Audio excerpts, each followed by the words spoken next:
All right. First of all, love to see you all, and thank you for joining. And so obviously the first thing we did last time, for those of you who didn't join us at the time, was to reveal the name of the new book. As Doug said, it's what to do when you don't know what to do. So Steve, if you want to start screen sharing. Um, and so the book has essentially three constituent parts, right? So we're talking about the past, the present, and the future. And so in the last webinar, we spoke of the past, which is kind of the movements in history that have gotten us to where we are now. And today's topic will be sort of how that manifests in the present, what kind of issues we run into as a result of what has been. And then in our concluding webinar, which will be sometime in the future, we'll kind of discuss the solutions in very direct terms. So we'll talk about frameworks and tools and techniques and the ABCD framework and the ICE framework and so on and so forth. And so our ambitious aim, if you will, is to achieve not merely an evolution of what is, in our view, a broken strategic model, but a revolution and something altogether new. So, but first, let's start with a reminder. What did we speak of last time? So the TLDR. And the first thing that we need to remind ourselves of is the fact that there's been a massive lack of evidence in economic theory and strategic management theory throughout history. And this has led us to make a bunch of assumptions, such as, for example, the fact that we have, at least since the days of Newton, assumed a linear material causality, right?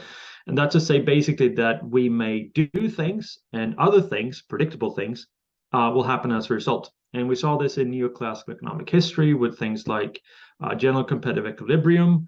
We also saw it in this view of strategy or strategic management as the organization as a machine, and employees obviously being cogs within it. And then in strategy, we saw it as this idea of us sort of being able to define the path that we're going to set out on, and then, you know, a goal towards the end, and we're just going to do it, and things will work out just as we had intended. Now, secondly, as a result of this sort of mechanistic worldview, we tend to assume material reductionism. And this means that any and all processes that are realities, I suppose, that we face on a daily basis can be kind of boiled down by reducing them down to the most basic scientific components.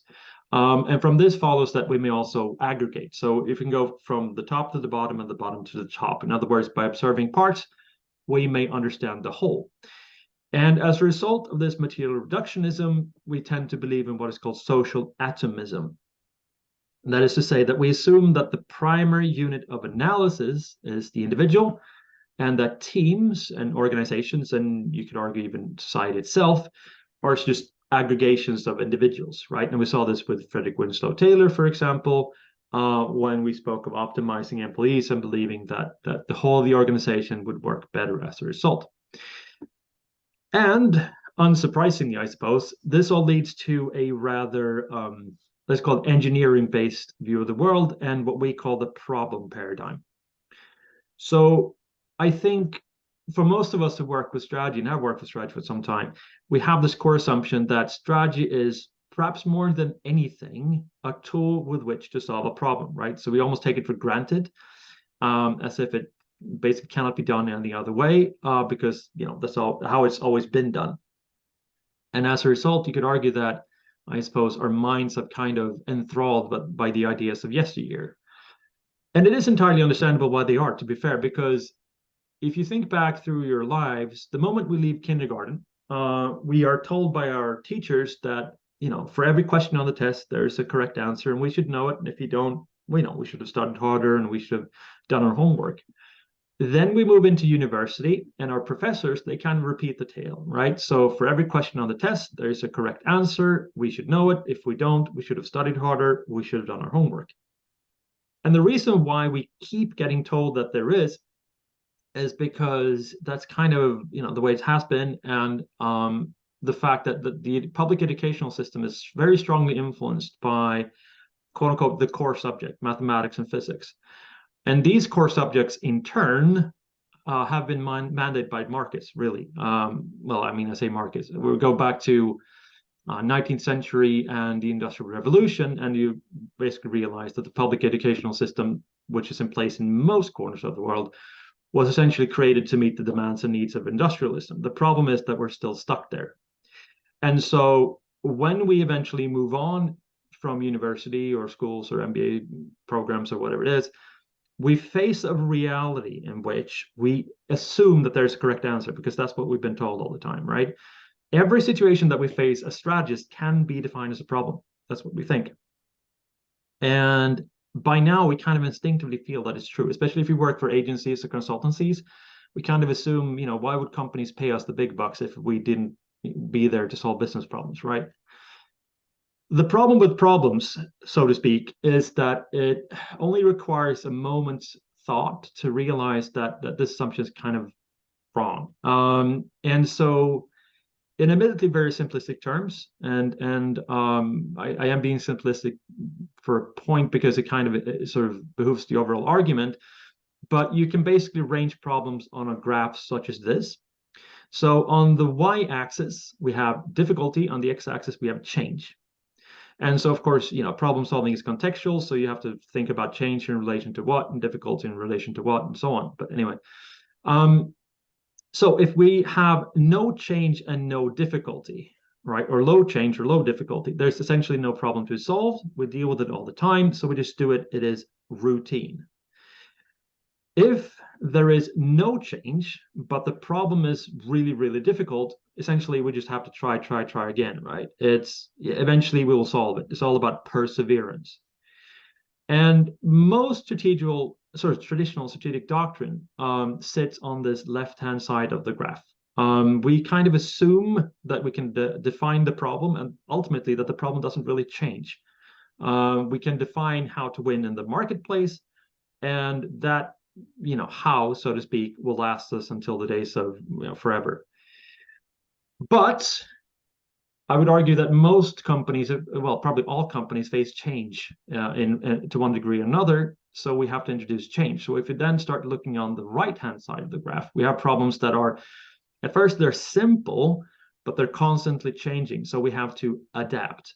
The old solution does not work, but we can find another one quite easily. We may also find a situation where the problem is really, really difficult and the change is also high. In other words, if the problem changes faster than we may find a solution, else ultimately we won't be able to solve it. So we just have to accept that we will not, right? And adaptive strategy, which is what this book is about, sits on the right side of the graph, really. And in most markets, change is not a contrast, it's a constant. So yes, we sometimes face problems that we can solve, but often we face problems that we may be able to solve, but they continuously change. So we have to adapt. So there's no best practice, there cannot be. But we also find problems that can be summed up as not necessarily problems to be solved, but more like tensions to be managed. And as for the reason for that, well, that is what Steve will now discuss. Okay, kia ora, everybody.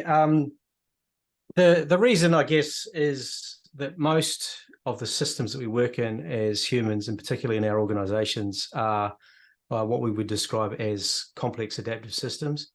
Complexity theory, has been around for approximately 70 years, but it's only now that we're really starting to bring it from a theoretical basis to actually something that we can apply to organizations. So the book we're writing is really, in effect, how to do that. So what to do when you don't know what to do is to understand that the system is complex and then deal with that in an appropriate way. So before we kind of get into that, I'll just talk to you a bit about what a complex adaptive system is.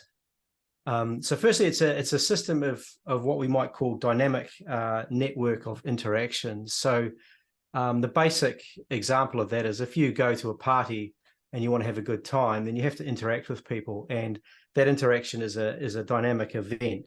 The people at the party we might refer to as agents, and as they interact, then the agents are influencing the system behavior. So if people start dancing, for instance, then more people might converge around that, and then we have a bit more of a lively party. And the system behavior affects the decisions that the agents make. So we've all been to parties where you kind of get cornered by someone who is particularly uninteresting, and you have to react to that by My method is faking a nosebleed, but often people will go to the bar and get a drink or go and use the toilet. So what we're doing is we're interacting in a way where our interactions create opportunities for other actions.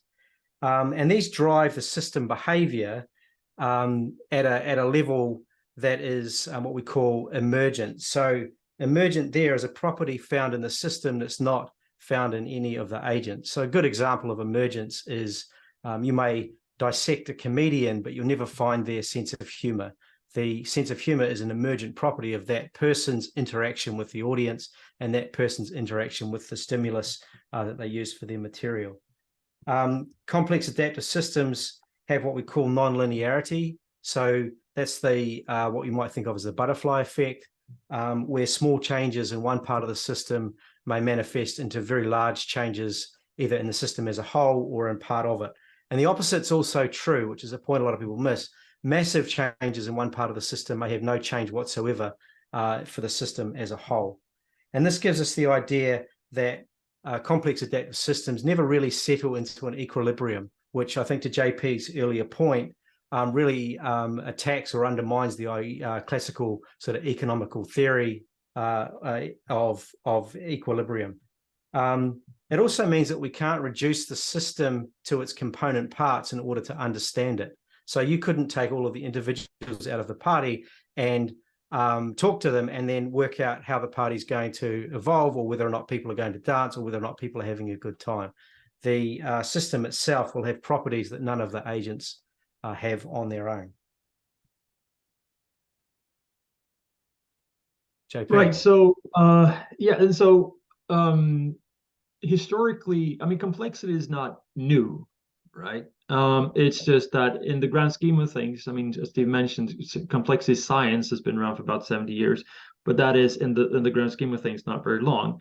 But the scientific understanding is quite new, right? So we've always been aware of complexity. We deal with complexity on a daily basis. If you have kids, especially if you have teenage kids, you're going to be quite apt at dealing with complexity. The problem is, again, we just haven't been able to articulate it properly until now. And so in the past, we've used descriptions such as, for example, the ghost in the machine to describe complexity and the kind of stuff that happens in the mechanistic organization, whether we like it or not. The kind of stuff that we can't really predict by observing the parts, much as Steve was talking about. And we can see it in strategic management history, quite recent history as well. If you look at the work of Michael Porter, for example, he talks about causal ambiguity. And of course, that's incorrect insofar as the fact that complex systems such as organizations they don't have that linear causality.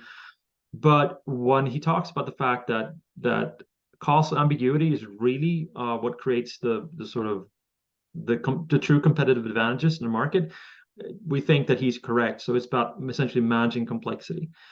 But the problem again is historically that's not what we've been told, and it's also that as a result, it's not necessarily what we have believed, and so instead we get those who try to sell us the opposite, right, Steve?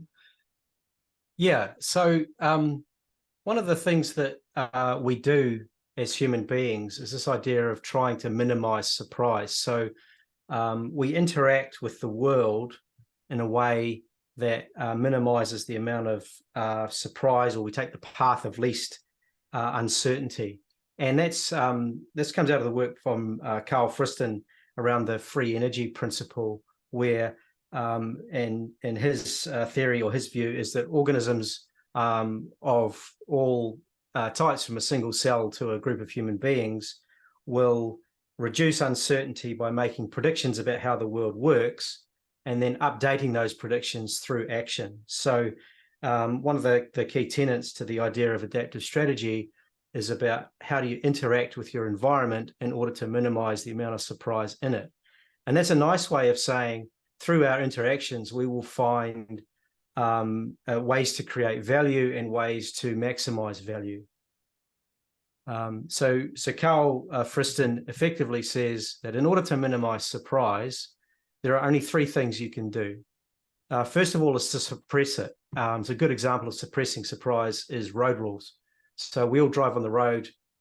We all assume the other drivers know the same rules that we do, and we assume, often incorrectly, that the drivers will follow those rules. But generally what it means is, as a society, we can navigate the mean streets without having too many accidents, because we're all suppressing surprise by following the same amount of rules. In an organization, you might have policies, procedures, and processes, etc., that will minimize the level of surprise or suppress it. The second way to do it is to ignore it. So let's just stick your head in the sand and pretend you've got it under control. And that, believe it or not, is very, very common with what you might think of as traditional management practice. So one of my favorite avenues of attack in this space is this idea of risk appetite. So you can ignore surprise by going through a process whereby you pretend that you are in control of how much risk you're likely to accept. Sometimes that works and sometimes it doesn't. When it doesn't, of course, we are faced with a large amount of surprise all at once. And the third part, and this is really where myself and JP are heading with the what to do when you don't know what to do, is you minimize surprise by interacting with the system and adapting to it. And that really is the basis for the book, and it's the basis for our perspective on adaptive strategy. And that brings us to a group of people that we might refer to as the merchants of certainty. And what we see in today's management environment, or particularly in the space of management or advisory, are people who pander to the human need to follow the path of least surprise by offering them suppression and offering them ways to ignore it. And really they're giving us the kind of the elixir of prediction and the elixir of certainty and control at the expense of actually interacting with the reality of the uncertainty, at the expense of really learning to harness complexity in a way that creates strategic advantage. And I'll show you an organization's kind of promise in that space. So complexity reduction, we're reducing complexity in any of these areas creates opportunities for simplification to others. Unwieldy complexity often comes from, etc. And here we can see complexities being spoken as a negative word. It's something to be solved. It's something to be controlled. It's something that we need to diminish in order to succeed. Whereas it's plainly not true. If you understand systems theory, you can't reduce uncertainty, but you can learn to engage with it in order to create an advantage. So what we're doing with the book is really firstly showing people that that is true, and we can show that at a very fundamental level using the work of the likes of Carl Friston, some of the work Dave Snowden's done, etc. And then we can show you how to really engage with uncertainty in order to create that strategic advantage. And that's the adaptive strategy process. And the next, I guess, issue or point I want to raise is this idea of the cult of the individual, or what we might call social atomism. Social atomism is where we treat people as units of competency, or we treat people as units of value. And what the assumption that we're making here is that the value we bring to our organization, or the value that we bring to the team that we work in, is contained within us. Complex adaptive systems theory shows us very clearly that value is created in the exchange between the agents, the exchange between the people, the process, and the tools. Social media serves to really amplify ideas of social atomism. My opinion matters more than the facts. My point of view matters more than establishing consensus or discussion. My view of the facts is objectively the same as the scientist's view of the facts, and that really creates this idea where we're really focusing on the individual. And you can see that in the way, particularly the HR industry treats individuals, competency-based training, individual reward systems, etc. And what that does in an organization is it destroys teamwork and creates a culture of conflict, or it can create a culture of conflict.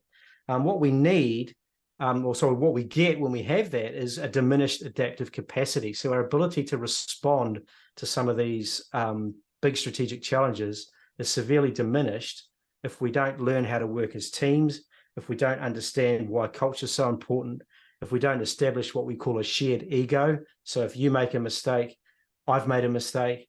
If you've done well, I've done well. And that doesn't, and we need to promote the idea of psychological safety.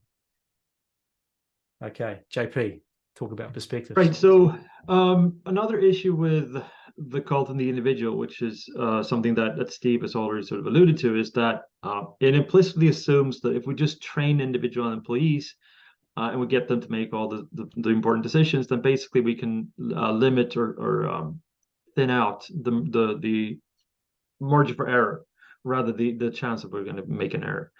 And it follows a line of reasoning that for some reasons we human beings find quite attractive, which is we may see it, for example, in in the olden days where you have video players or VCRs, right? So if you were to buy a new one, you could buy one which was either you buy a DVD player and a VCR, right? So you will buy one of each, or you can buy one that has two of them and they're just combined. And we instinctively go, ew, that they must be worse at each job. And so we like things that are easily understood and simple, and we see it in rules like, for example, Occam's razor. So essentially, the fewer assumptions, the more likely the hypothesis is to be correct. The problem is that simplicity does not inherently contain truth, and we might lose perspectives as a result. And so we can take the following illustration that you have on the screen, right? So you have a ball which is 50% white and 50% yellow. And depending on your perspective, if you're just the one individual, you may view it as half of each. You may view it as wholly white. You may view it as entirely yellow, or any mix in between. But not only that, depending on the distance from which you view the ball, you may also fail to see it entirely. You can see it as one-dimensional. It can be a one-color dot, multicolored dot, or up close, it can turn out to be a multicolored sphere. And the point is that this is just a very simple two-colored ball, right? And what about the kinds of complex situations that we have to deal with in strategy on a regular basis, right? So how likely is it that any one individual is to be correct? Does that change depending on where you sit in the organization, how you view the problem, and so on? Yeah, probably it does. And some of you people may know this guy called Ken Robinson. Unfortunately, he's now dead, but he's a sort of very famous educator. And he once said that communities depend on a diversity of talent, not singular conceptions of reality, of ability. Sorry. And the fact is that the same is true for organizations. But the thing is, we act as if it's not, right? So we talk about diversity, but it's almost an abstract term, but actually diversity is very important to seeing the ball from various angles. And the fact is that the cult of the individual kind of ignores that. Instead, it's all about the individual employee. And again, going back to the problem paradigm, we individual employees are not prepared to be wrong, right? Which is kind of problematic because we know from research that if you're not prepared to be wrong, you'll never come up with anything original. And a very good illustration of this is the increasing use of generative AI and large language models, or LLMs. And for a bit of background for those unaware, if you want to create one of these on your own, it'll set you back roughly $1.2 billion. You also need a couple of zettabytes of data. You need a few billion parameters. I think it was up to a trillion parameters last week with an AI that unfortunately the name escapes me at the moment. But and then you basically need a huge stack of silver to keep the thing running, whether that's in terms of data scientists. Also, by the way, to the degree you can find any, I know that some let's say big players on the market, you can figure out who they might be. They're currently paying them roughly $2 million a year, and they are struggling to find any. So the chances of a quote unquote normal company finding any good data scientists are just nothing, right? So what you end up with, therefore, is a situation that few firms will be able to use or build their own AI or Gen AI or LLM. And as a result, they will be using someone else's. And that will be a product which is tailored for a broad market. So it'll be a generic model. So you're basically using generic systems, pulling generic data, drawing generic conclusions under the belief that it will serve a particular purpose.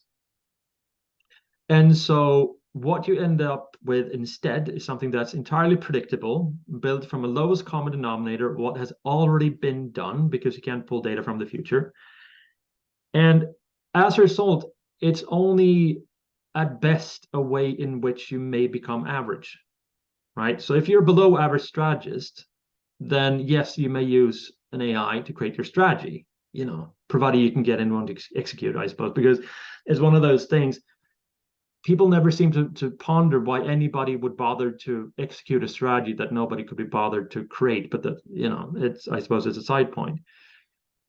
The point is that we see again this sort of the practical manifestation of the problem paradigm. So we use tools to avoid being wrong under the assumption that it will make us right?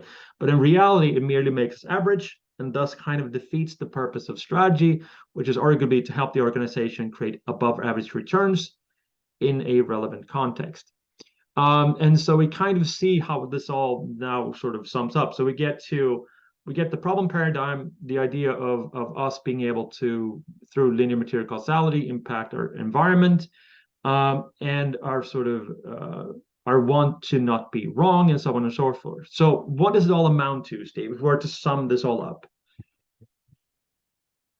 Okay, so the first real issue that we see in many of our client organizations and the business sector in general is this idea of inertia in the face of change. So people know that they need to innovate. People know that they need to really confront some of these existential issues that we're facing.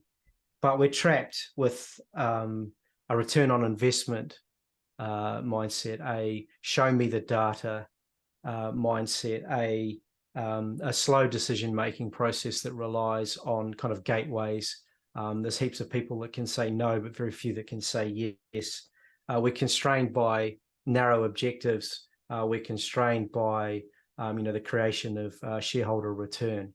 And the merchants of certainty feed that idea. The idea is, you privilege the view of experts as opposed to privileging the view or privileging the ability for people to explore their environment and learn from it. We privilege the view of predictive tools as opposed to investing in real exploration and in real curiosity.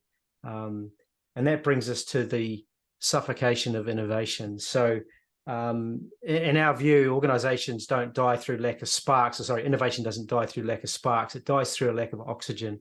Once we've seen new ideas or new ideas come to the fore, they get stuck in an organizational paradigm that, again, privileges the data-centric view or the analytic-centric view of the world. And if you can't prove it's going to be successful, then you don't get the resources to try. And that in itself really suffocates organizational ability to innovate. So I don't know, you guys sort of see the world, but you can't think of an organization that doesn't want to be innovative. But when you get in there and ask the people, how do ideas actually manifest in this organization? How does adaptive capacity work in your organization? You get a very kind of stifled view of policy, procedure, and permission seeking. So for the next talk, we're really going to address what to do in respect to the inertia and suffocation, and provide some, I guess, some real actionable content in respect to what to do in the organization, how that might change the way we think about planning, change the way we think about strategy, and change the way we think about how we manage people and resources. Okay, it's enough from me and JP. So I'd like to take some questions or challenges on anything that we've said today, or any comments that you guys have got. Either you can come off mute and ask the question directly, or throw it in the chat, and Doug can keep an eye on that. Yeah. And while you're thinking up your question, a few of you joined the call after 5 past the hour. So just reiterating that we are recording it, and we'll make the recording available afterwards. The first session that was held 2 weeks ago, we recorded that, and so I'll put a link to that in the chat shortly, and just ask that in your question, please don't mention any kind of company names, so we can keep things confidential.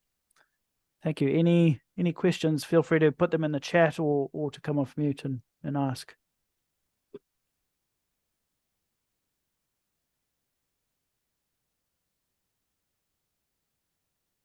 Who wants to go first?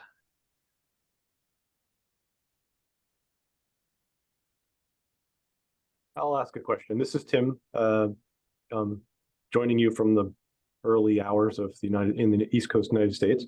Thanks for this. It's hopefully maybe not detracting, but I'm intrigued by the graph at the beginning, or the matrix of with your X and Y axis, and yes. How you were describing it. I heard two things, and with respect to the X axis, and I wanted to maybe get clarification on that. You spoke of routine through, and I think the other side wasn't adaptive. It was or was that adaptivity? Yeah. So I heard it is at once a rate of change, but also the necessary amount of change that an organization needs, either in the context of solving a problem. So is it both, or did I hear it wrong? And it's maybe one, it's a rate, or it's just the amount of change. So I think that both would apply. As I said, change ultimately, or change and difficulty is relative. It's contextual, so it depends on the organization. The speed of change, I mean, at the end of the day, right, you need a sort of a requisite amount of change in order to change a problem, right? Because it's going to be binary. You can change a part of it, yes, but you could argue that's, okay, so the problem has changed then. So whether it is the speed of change or the nature of the change or the size of the change, well, they'll depend on, of course, the organization and the problem, but the higher the more difficult the change, or the bigger the change, the more difficult it tends to become. So then you move sort of up the y-axis. The other thing I suppose one should mention in that is that speed of change is often a problem of perception more than anything else. So to take a very odd example, but hopefully it'll make sense. I've used it in the past sometimes. So I used to race motorcycles. And the first thing you do when you're new, if you're on track, is that you tend to panic because everything is going very, very quickly. And as a result, you look down, because that's what you do instinctively. You try to define your place on the track, and so you look down. And what happens then, of course, is that things appear to be moving even faster. And so by lifting your eyes, basically, and looking towards the horizon, you start to see that things slow down, right? So you realize that there's a difference between relative change and absolute change. And for organizations, what strategy can do, if we have a shared understanding of success, is to help you understand the kind of problems that appear to be, a result of things moving very quickly because you're looking down, or the kind of stuff that is really important to the organization as a whole because you're looking further into the future or towards a certain direction.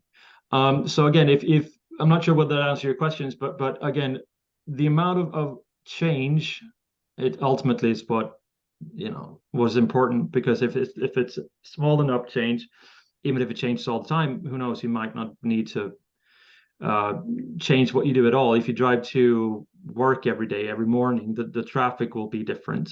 You could argue that's change, whereas the roads are the same. And again, strategy will help you understand the sort of distinction between all these problems, hopefully.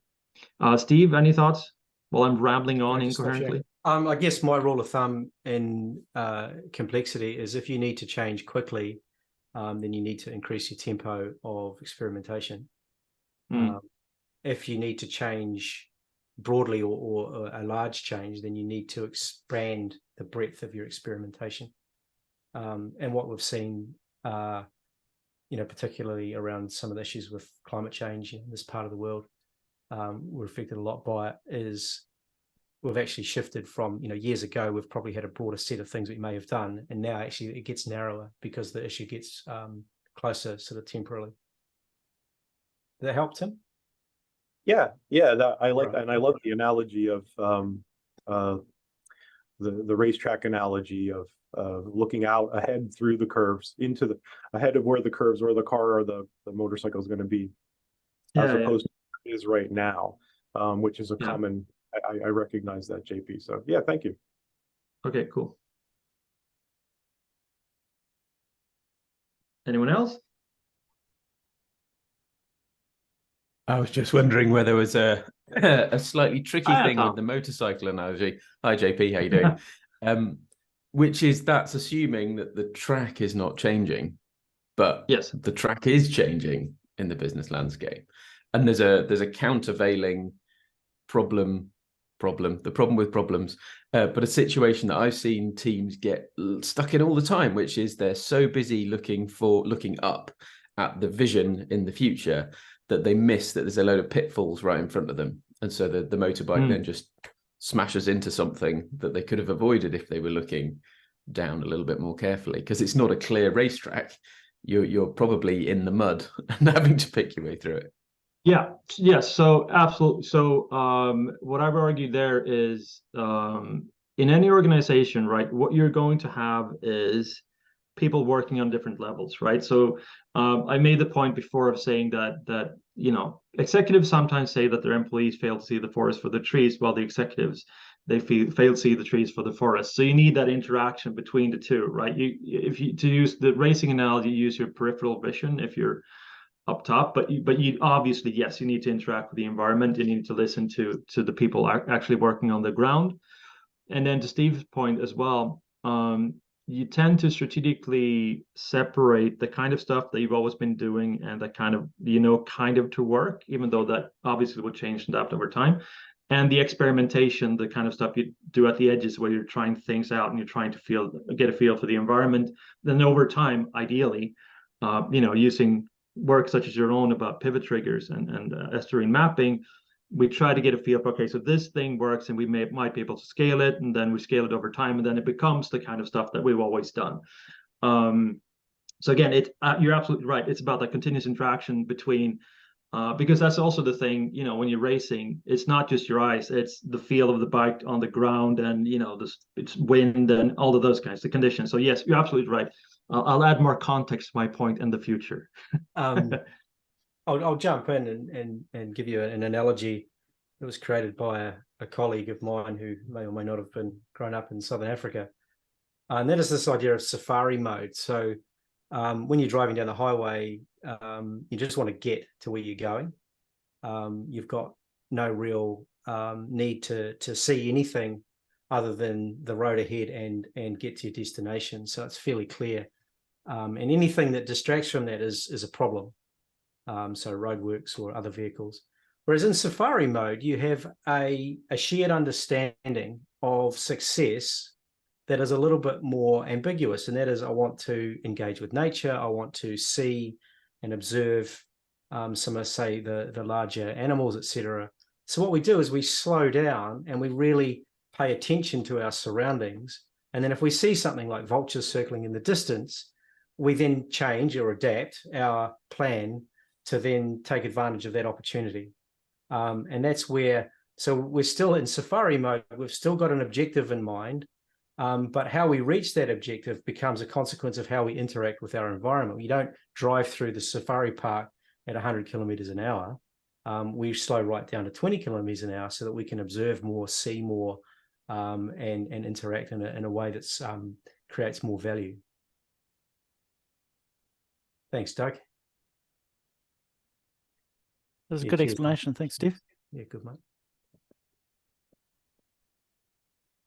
I might be interested if there's anything we've said that kind of conflicts with or isn't consistent with other people's sort of observations or understanding of their working environment.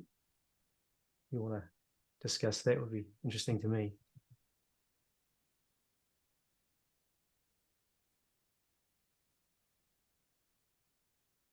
no one dares to speak up. Yeah. All right. So in the meantime, I'm gonna add just a point on generative AI and using LLMs. A sort of a thing to think about, perhaps. And obviously, for those who are familiar with the work of Roy Sutherland, you're going to recognize this example. But the ideas that we've been talking about, the ideas in the Enlightenment and you know, determinism and causal linear causality, they very strongly influence what we do on a regular basis, and this is true also for LLMs and the systems and sort of the equations that they use, right, and models that they use. And so I mentioned the fact that when you're using an LLM or generative AI, you're going to end up with something that's average. Okay, so let's imagine that you're starting up a new beverage company. You want to compete with Coca-Cola. And what would be the best ways of competing with Coca-Cola according to traditional neoclassical economic theory, utility theory? And also, by the way, this is what the LLM will tell you. Well, you're probably going to create a beverage which is slightly better tasting than Coca-Cola. It comes in a slightly larger can and is slightly cheaper, right? But we know that the most successful competitor to Coca-Cola comes in a small can. It's very expensive and it tastes like shit, which is it's Red Bull, right? An LLM will never tell you to create Red Bull. It will just tell you to create Coke 2.0. And that's my point around creativity and competitive advantages and sort of LLMs and rational thinking always leading to the average. If you're just doing what everyone else has already done, if you're not trying new things out, you're just basing your assumptions on based on the past. And as a result, at best, you're going to end up with something that's average, right? So it's when we're trying stuff out and we're experimenting and we're interacting with the environment. Again, we're not saying that you should do this with your entire company. It is something that you do sort of at the edges. We're not talking about pivots. Pivots are something that you want to avoid because it tends to mean that you're pivoting into an area where all your new competitors know more about the situation than you do. But we're trying stuff out. And when we're trying stuff out, if they're safe to fail, these experiments, we can allow to be wrong. And that means we can try stuff out that we wouldn't have tried before, provided, of course, they are coherent to the overall strategic direction of the organization. And that is essentially how we build competitive advantages. Because otherwise, everything that we do will be extremely tied to the moment. And, you know, I think history proves us right on that.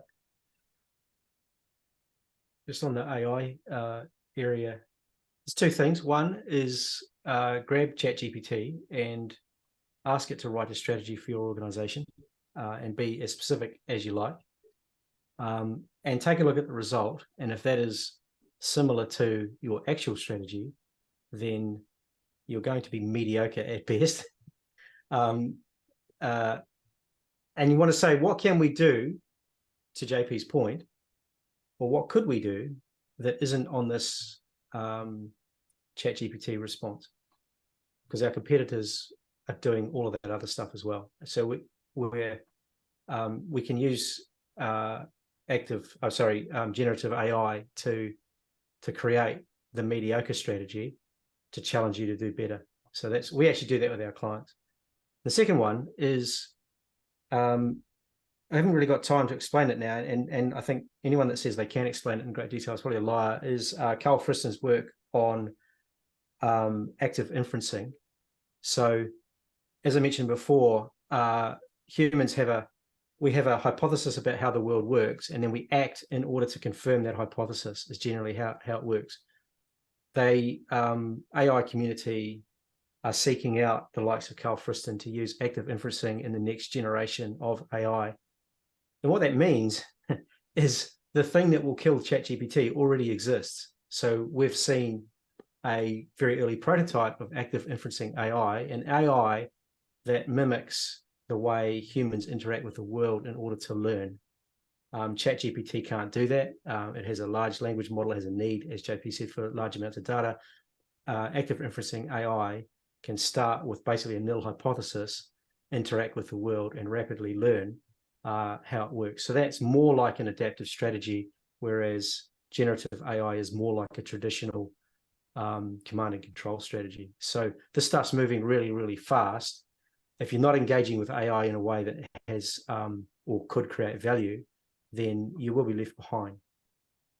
Yeah, we have a question in the chat. I just want to make one final point on that, a sort of an analogy.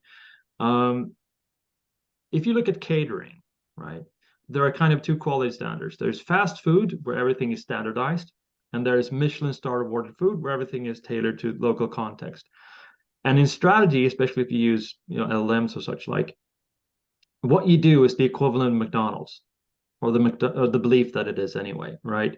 So it's a fast food kind of approach to strategy, and you're going to put out mediocre food as a result. But anyway, we had some questions in the chat. Doug, do you want to run them through? Yeah, sure.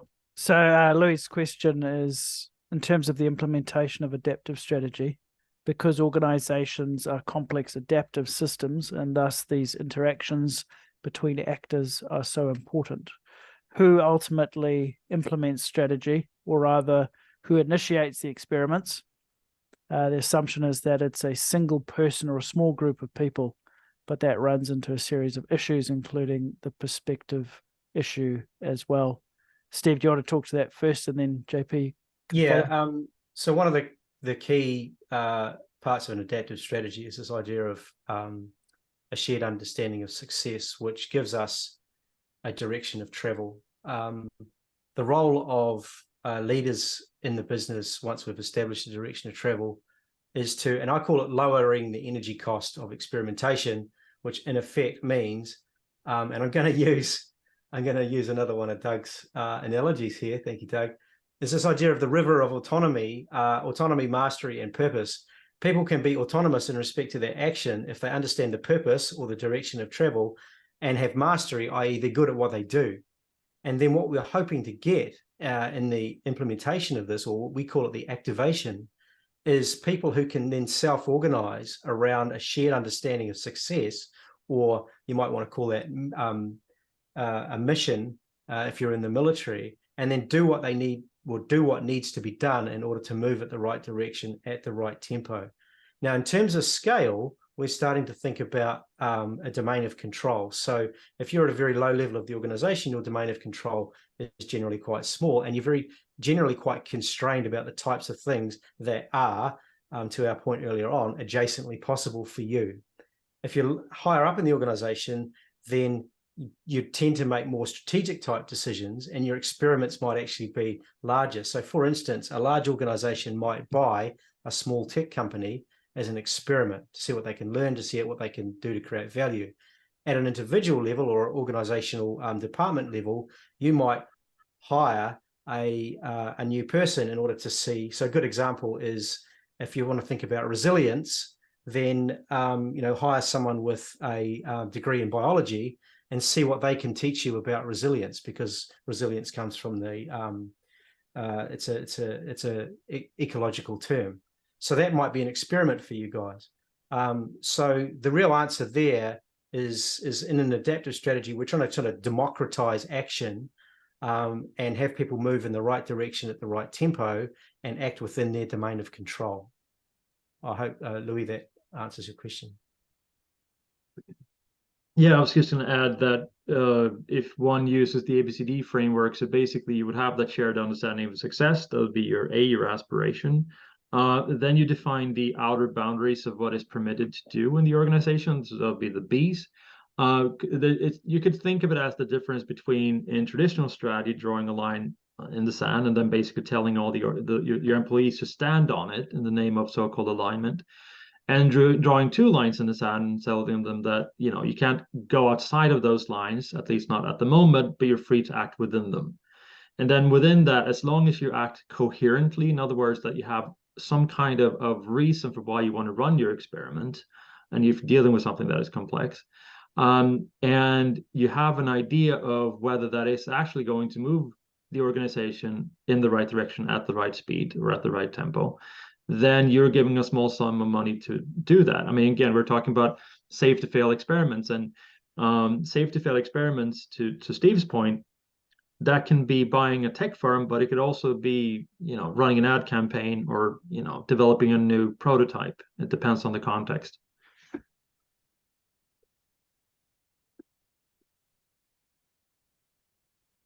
Okay, and Tom, thanks for the comment. I think, yeah, the more power you have, the more affordances fall within your agency. Yeah, I would agree with that. I think also, so you do have more affordances, but oftentimes your ability to manifest those actions is actually reduced. So people high up the organization often get frustrated that people aren't doing the obvious things.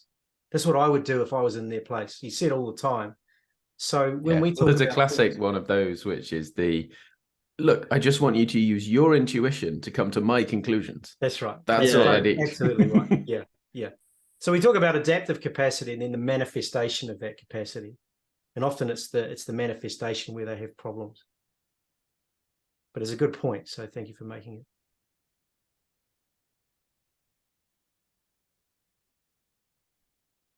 it. Okay. Great. Any other questions?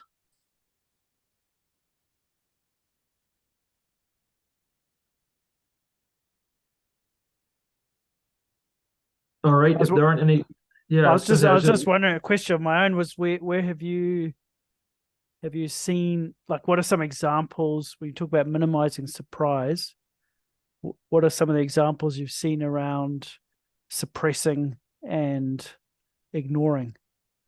And maybe, even if there's others on the call, in terms of, we'll start with the authors, but if there's others on the call, what have you seen around people trying to suppress or ignore surprise? I've got one that I keep telling all the time, but I'll let JP.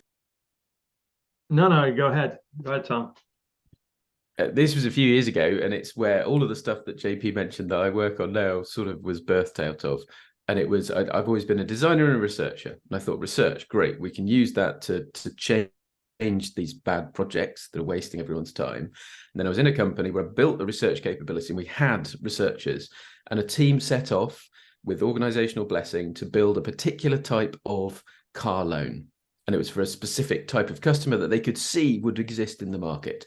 And being a good team, they sent the user researcher off to go and find customers to test the flow with, to make sure that the customers could get through it. And it was a really nice user experience. The user researcher came back after 2 weeks saying, I can't find anyone. There aren't any customers for this. Are you sure we want to keep building it? And obviously the team then said, oh no, you're right. We should probably change course. No, they carried on. They spent 6 months building this thing, launched it. In the following 3 months, one person applied and got rejected. And then they shut it down after 9 months, saying, oh, if only we could have known earlier. And there was this surprise that came back, this market that we are certain exists. We can't find anyone in that market. But that was, it was kind of a core belief that couldn't be questioned, I think, at that point. So they suppressed the surprise and it just made it go away and carried on anyway. Yeah, no, I mean, for me, I think most of the examples of late have been to do with scenario planning and econometric modeling and those kinds of things. We essentially try to predict what is going to happen when we launch new products or campaigns or whatever it might be, even though it is, I won't bore you with the details and reasons why, but it's mathematically impossible to do so with any proper accuracy.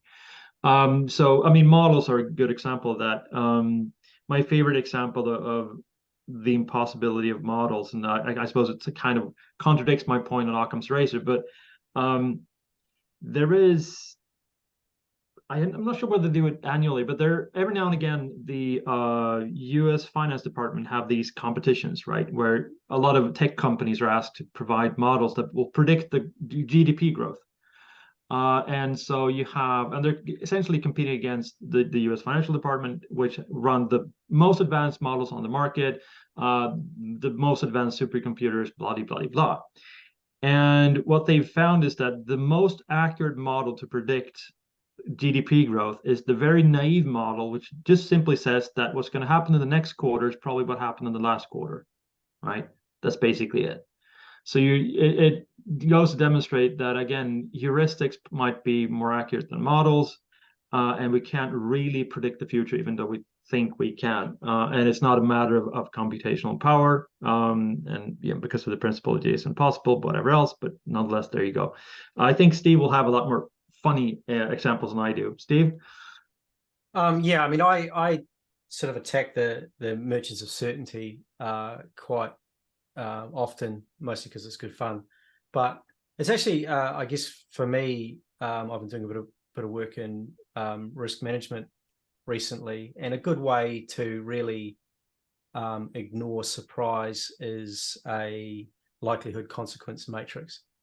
You're embedding a whole lot of generally untested assumptions into a very simplistic, and I use that word quite deliberately, model that then fools you and the board into thinking that you have things under control, that you are aware of and can deal with the things that may affect, or the risks that may affect your strategy. So I think one of the biggest problems facing organizations in a very uncertain and fast-changing environment is this idea that, you know, risk is the effect of uncertainty on objectives. I think that is a statement that's almost designed to ignore surprise. All right, lovely stuff. So we are coming up on the hour, so we have to wrap up. I want to thank everyone who joined and everyone who's now watching this, the recording of this. I want to just end with another reference to Ken Robinson while setting up the next one. So Ken Robinson once said that human flourishing is not a mechanical process; it's an organic process. So the model of the model of the world that we should employ is not one of engineering but agriculture. And we can't predict human development, but like a farmer, we can create the conditions under which they begin to flourish. And here's the thing, this applies to the employees and the people working for your teams or on your teams, but it also applies to strategy. So what you need to do is you need to maximize the evolutionary potential of the present. This will be a key concept in our next talk, which will be on the what to do about this whole thing. Essentially, this is where we're going to go through all the practical tools, the frameworks, how we actually then use everything that we've been talking about in our everyday practice. So we hope to see you then. Again, thank you very much for joining us this time, and we hope to have a great rest of the week. Thank you all.